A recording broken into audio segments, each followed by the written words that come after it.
All right, let's start with this one. Cole Johnson says, hot take. Larson hates Cody more than CM Punk. Can you verify this? You're the only person. Why do people have the impression that I actively dislike wrestlers? Are you calling Friendo's? God. You okay over there?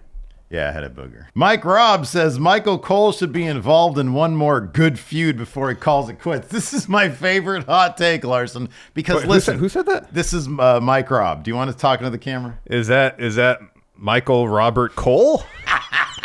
Who put that on there? Hey, Michael Robert, maybe Cole's your last name. I am. Look into the camera. Did you not see heel Michael Cole? Listen, it was dreadful. No, yes, exactly. The man needs redemption. He's got to get redemption. It was like the worst part of the worst WrestleMania of all time. There was a spell where Michael Cole was super jacked.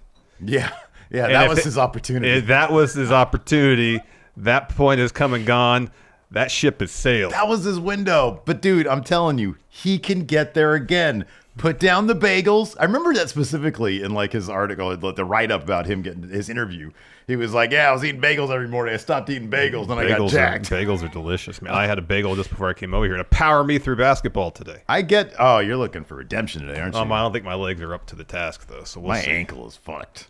All right, let's move on.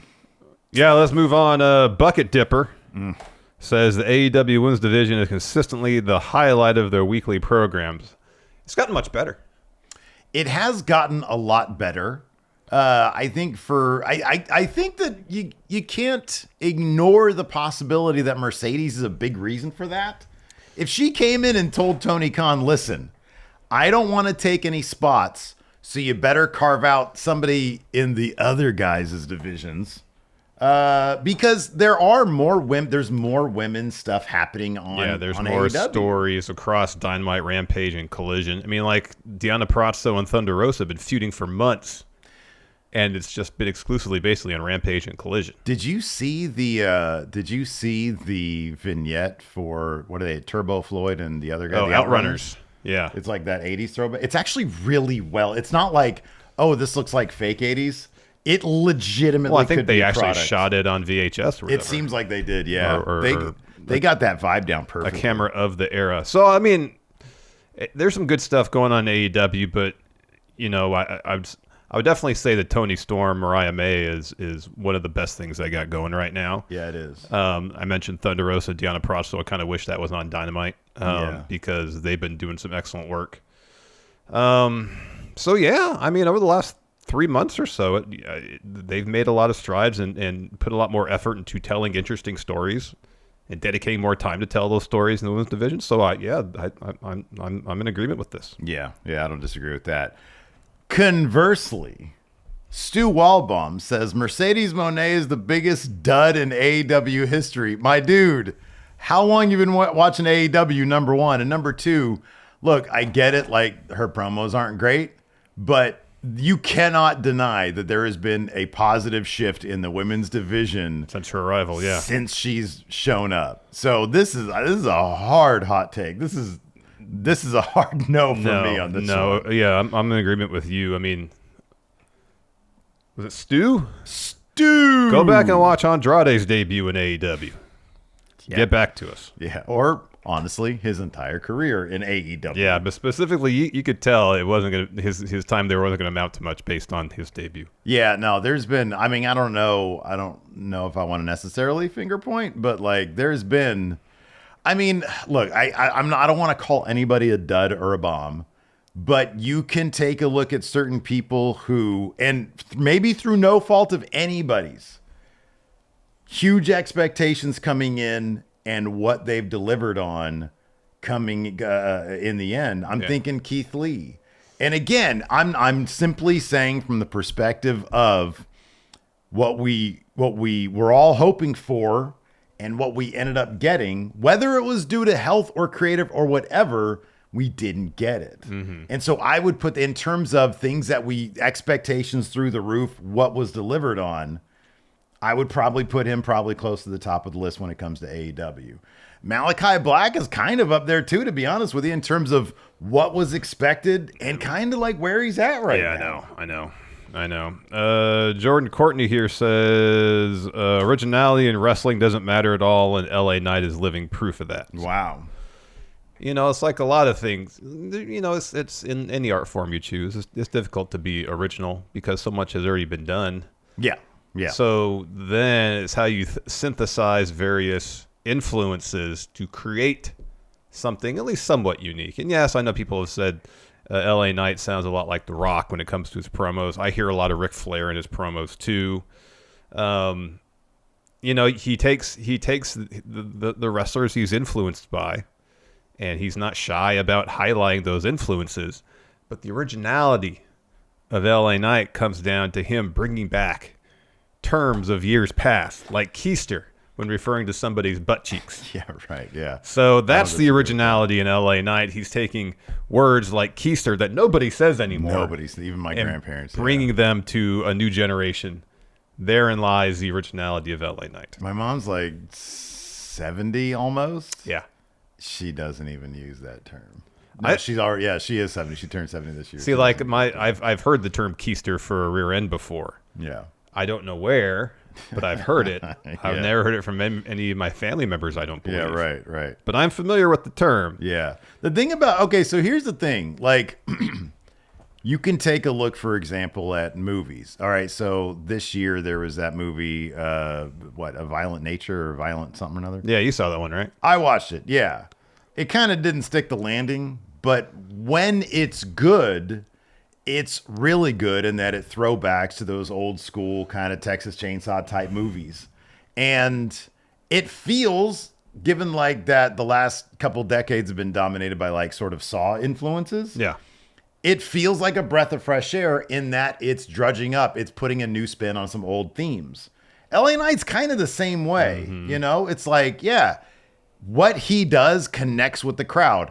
Is what he does a throwback? In certain ways, absolutely. But yeah. I think you're exactly right in that he is innovating the use of 1920s slang.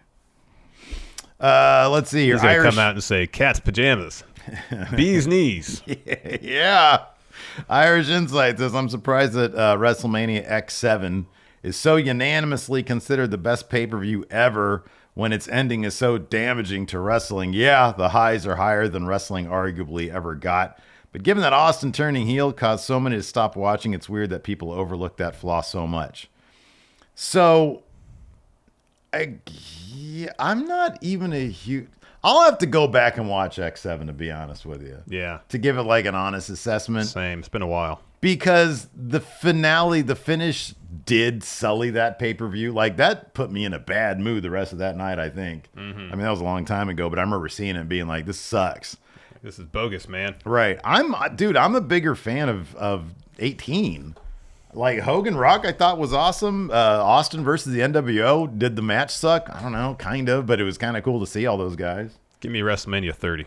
Wasn't 18 Flair Undertaker also? Yeah, and Arn Anderson hit that spine buster. Those 3 moments alone make 18. Then the main event of 18 was Triple H and Jericho, and that was kind of boring. Oh, it's hard to. You can't follow up Rock Hogan. That's hard. That's difficult. Eastside Reviews here says, hot take, MJF as a character has jumped the shark, and the entire concept idea of AEW's 4 pillars is a joke. On one hand, I kind of appreciate the irony of him taking the American title and actually defending it in other promotions overseas. Abroad, yeah. I like that. Yeah. On the other hand, just like MJF as a character, I agree. I don't know about Jump the Shark, but because I don't know if Jump the Shark and Grown Stale are the same thing. No, I think they're two distinct different things. The shtick is kind of old at this point. I was hoping after he turned face, Adam Cole turned heel on him, and I get the idea that betrayal traumatized him to such an extent that he doesn't trust people anymore. Yeah. And there's a way to inform a heel turn where that's the clear motivation. But it just seems like this is, I got stabbed in the back, I'm going to go back to just how I was before, as opposed to evolving forward. And I think that's the issue. If he had turned heel and everything he did was informed by that betrayal, then I think it would play a little different than him coming out and just kind of going back to what he was doing 3-4 years ago. The prime example of that, of course, is Roman Reigns. Yes. Guy who came back after that long hiatus, and his character was finally like sort of informed by the Seth Rollins betrayal in a way that made total sense, and it was a reinvention, but one that made absolute total sense. Yep. Let's see here. Hot take from Daywalker. Kevin Owens should capitalize on bloodline interference and pin Cody for the title. He's admitted imposter syndrome and acknowledged others keeping the title at all costs. Could be a shocking I had to heel turn. That would definitely be a shocking moment. Yeah. I'm doubtful that it's gonna happen. But like, shouldn't they turn either Kevin Owens or, well, not Randy Orton necessarily, because Randy Orton's taking on Gunther, but maybe after that? Shouldn't they turn one of those guys? SmackDown needs like a heel that isn't a bloodline. You know, if the idea is now that Kevin Owens has kind of been thrust into number one contender, seemingly a position he did not want to be in. I saw some comments on our video SmackDown review the other day about, well, this is Kevin Owens now. The door is open for him to return to being the prize fighter character, to have that heel turn. And if so, that's good, because that's a direction they probably need to go in for this feud to feel anyway satisfying, even though it's only 3 weeks away. 3 weeks away. That's kind of a rush deal, but anyways, it feels like there's a way they could have motivated it a little bit better. You know, it's just even if the end goal is to create something intriguing, it's not necessarily the most intriguing way for it to begin. But something needs to happen. If he came out of that match as champ, I'd be super happy. I'd be really happy too. I think that'd be interesting, because I don't know who's going to beat Cody for that title. I don't even think they know, to be honest with you. No, unless it's The Rock. The Rock, throw your L's up, dude. The Rock says. What about this one? Jacob Hess says Priest. I think he means Damian Priest. Damian Priest. We'll end up with the best world title reign of the year. I don't think Cody has potential to do anything interesting with the belt, so let's stick with obviously WWE. Best world title reign of the year. Everybody and their mom was complaining about Damian Priest's title run within like a month of him losing that thing. And now we're going to retcon this thing to say that it was... Look, when he won it, it was an awesome moment. There was a lot of like treading water and spinning wheels. There was, but it speaks to hitting the landing on his story. Yeah, they did. Yeah, and they definitely stuck the landing in terms of Judgment Day split. Damian Priest losing the title. So now coming out of that loss to Gunther, the split of Judgment Day, Damian Priest looks so much better now than he did the day he won the belt. Yeah, I agree. And I think that might be why. What does it say about his title reign, though? Like, you would kind of naturally look back on that as a positive, right? Yeah. Like in terms of the legacy. Yeah. Which is a bizarre thing, because you look back at the actual meat of the reign, and it's like, yeah, this is kind of underwhelming. But goddamn, the finish of it was so good. They stuck the landing, and that's what people are going to remember. Maybe. Could be. So I thought what Seth was doing early part of this year was really, really good in the feud with Drew. Punk getting involved. Of course, Punk got hurt. Mm-hmm. You know, the whole time Seth, I know most of it was 2023, but the whole time Seth was feuding with Drew, that was the feud that really established that World Heavyweight Championship in my mind on Raw. Before then, it really felt like a consolation title, and Drew and this iteration of his character going after it was like the first really interesting, meaty feud over that belt. I'm like, all right, this feels like the top title on Raw now. All right, I will offer this counter to that hot take, though. Minute for minute, maybe even second for second, the best world title reign in terms of maximizing entertainment value, Drew McIntyre's. Yeah. All 5 minutes. 5 minutes, whatever, 46 5 seconds. minutes of him talking shit to CM Punk. And then getting tripped up. And then getting cashed in on. Aldo Goodens says, hot take, Jade Cargill has been a huge letdown given how much hype she received. WWE basically said she was the next Bianca. If she came in with less hype and just did her thing, I think we'd all be more forgiving of her shortcomings. Wow. Is this one of the, is this Blair Davenport's burner account? I disagree. I think that the booking has been kind of underwhelming with the tag titles. Yeah. I don't think Unholy Union should have won those things. No. I really don't. Because it's been like, I don't know if they're going to do like a trios titles for the women's division. I know, because there's so many trios teams forming in the women's division across Raw and SmackDown. Yeah, it makes you wonder. Yeah. But no, I think Jade's great. Like, obviously, there was some situation where they needed to like have her unlearn what she had learned and then retrain her. But I didn't really notice a difference. I don't notice. I see that there's a little bit more to her game than there was in AEW, because in AEW they didn't have her doing shit. No, she wasn't. She didn't have to do anything in AEW. Yeah. But I don't know. Look, they're bringing her along slowly. I get it. And maybe having the Unholy Union get those titles as a way for Bianca and Jade to chase them again is like a way for them to add stuff to Jade's run, kind of on the down low, not with the huge spotlight of being a champion. Yeah.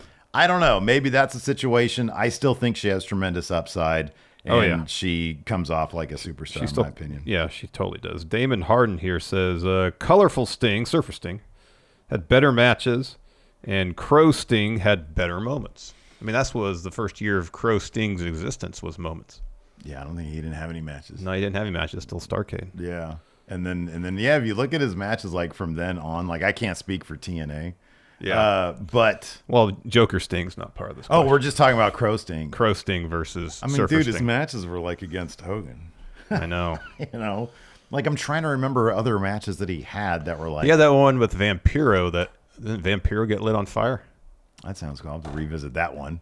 Remember that one. But yeah, from what I understand, and granted, I have not seen a lot of them, but Colorful Sting was involved in a bunch of good matches. Yeah. I mean, like his feuds with Flair, or I'm sure there might have been like a match beyond or a War Games or whatever. Yeah, I'm sure he was involved in a War Games. One of those. Meltzer loved those early ones. He did. He did. He was like, "Wow, 2 cages. It's good. It's innovative. It's innovative. It's good." Anyways, that's all I got on my thing. All right, very well. All right. Anyways, make sure you sub to the channel, because then we get the community thread where we ask for the hot takes and the wrestling what ifs. Yeah, that's right. So do that. Hit the thumbs up. See you guys around. Goodbye.